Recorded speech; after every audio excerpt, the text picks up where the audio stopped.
I can't be the only one that did some unintentional reverse dieting over the holidays. So if you're struggling to get back on track or get on track for the first time, this is the video for you. So, brief backstory, no shocker. I've always struggled with my weight. When I was young, I wasn't particularly one of like the big kids, but I was always a little bit chubby. And then through puberty, I was definitely one of the bigger girls amongst my friends until about 17 years old, when I think I just started becoming a little bit more aware. I had never been taught anything about healthy eating or calories or anything like that. And honestly, my biggest weight loss happened when I was 18, and it was mostly through starving myself. Basically, I just hardly ate, got thin, and gradually was eating fairly normal. And I pretty much stayed thin, although my weight would fluctuate 10 or 15 pounds until I had kids. And not that I'm blaming having kids, but a lot of things happened and changed in my life around that time.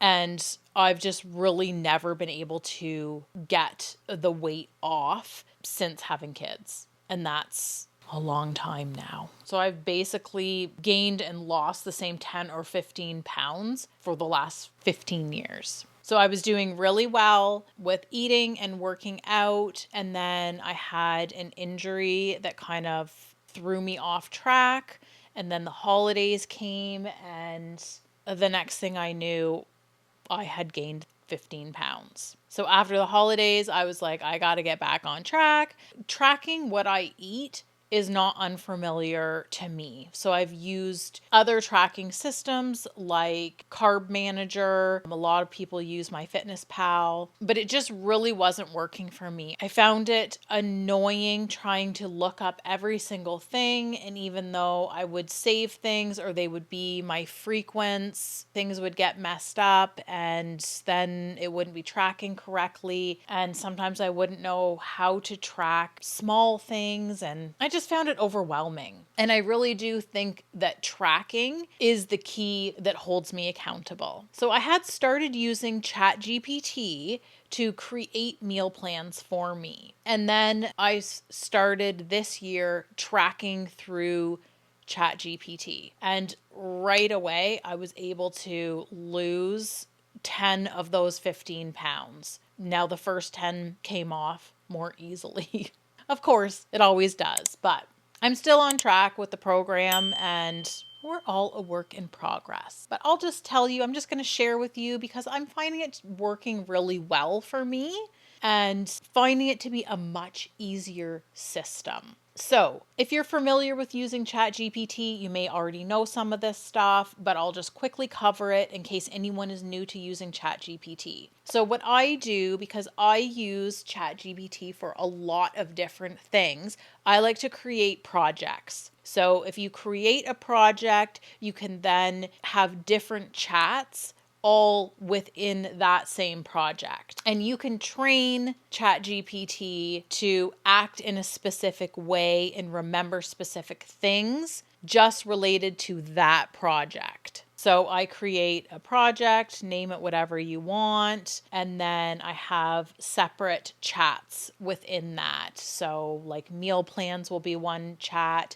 my daily macro logging will be in another one, etc., etc. And then you can basically train ChatGPT to be your personal trainer or your nutrition expert or whatever. So I would start with a prompt that includes your age, your gender, your height, your current weight, what kind of a job you have, your activity level, and your goal weight. And then ask it to please calculate your daily calories in order to reach your goal weight. Now, I track my calories and my protein. If this is all new to you, you might just want to do your calories. If you're very familiar, you might want to also track other macros like your carbs or fats. For now, I'm just trying to keep it very simple and I'm focused on calories and protein. But do what works for you. You can then ask ChatGPT to take those daily macro amounts and make a weekly meal plan for you.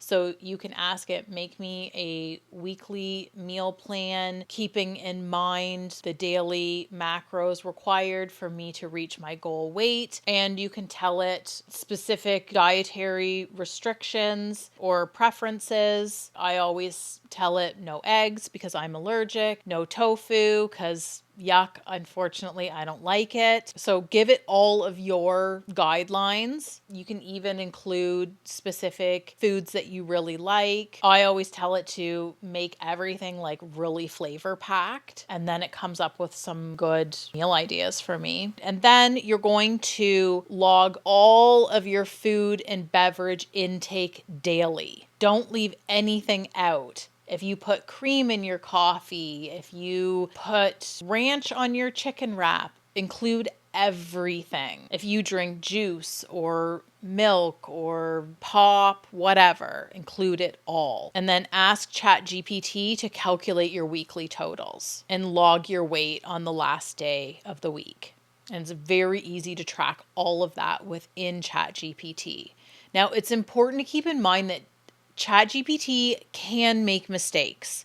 So I'm very used to tracking, and I'm familiar with a lot of the foods that I eat regularly, what the typical calories are and how much protein is in each of these things. So I have caught a few mistakes. So double check things, read your labels, and not just automatically trust everything. So another great thing about using ChatGPT is that if there is something that you really like, or even something from a restaurant or a fast food, you can put that into ChatGPT and ask it to create a recipe that's lower in calories and higher in protein, but to keep all the flavor. And I do find that it gives some pretty good recipes. I also really like that when it does the meal plan, you can ask for a shopping list and it'll give you all of the ingredients.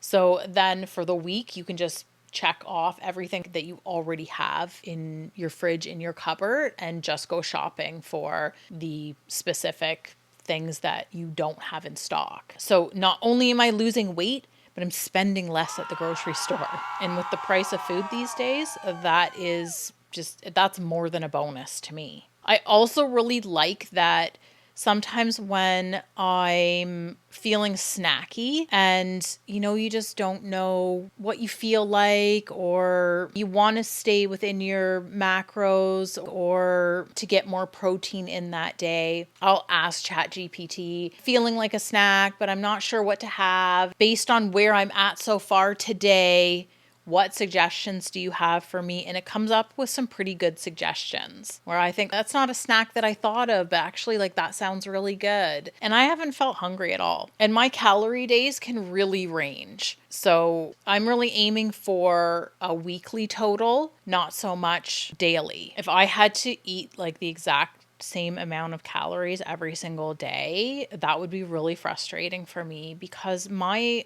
hunger level varies, and some days something that's higher calorie that I want, or it's a pizza night with the kids or something like that. And so I don't feel deprived of those things. And I sometimes log everything all at once at night, or even sometimes the next morning, or other times I log throughout the day. And that actually helps me to know where I'm at, because sometimes you can go off the rails by midday and then you have to keep things reasonable for dinner. Or sometimes I think I've taken in more calories than I have, and when I log midday, I realize that my calories are really low and maybe I can eat a little bit more than I would have if I hadn't have checked where I was at midday. So I hope that you found all of that helpful, and let me know in the comments if you give it a try and how it's working out for you.